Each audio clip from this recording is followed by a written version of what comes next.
کہہ دیجئے میں پناہ مانگتا ہوں صبح کے رب کی۔ یہاں فلق سے مراد صبح کی روشنی ہے جو اندھیرے کو چیر دیتی ہے۔ انسان اللہ سے دعا کرتا ہے کہ جیسے وہ رات کے اندھیرے کو ختم کرتا ہے ویسے ہی ہر مصیبت اور برائی سے حفاظت فرمائے، ہر اس چیز کے شر سے جو اس نے پیدا کی۔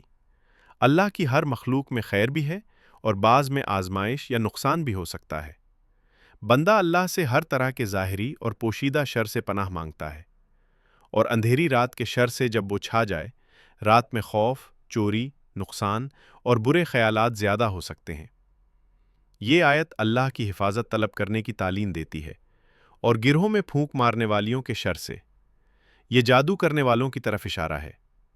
اسلام ہمیں سکھاتا ہے کہ جادو اور نظر بد سے بچاؤ کے لیے اللہ ہی کی پناہ کافی ہے، اور حسد کرنے والے کے شر سے، جب وہ حسد کرے۔ حسد انسان کو نقصان پہنچانے پر اکساتا ہے۔ اس آیت میں اللہ سے دعا ہے کہ وہ حسد اور نظر بد کے اثرات سے محفوظ رکھے۔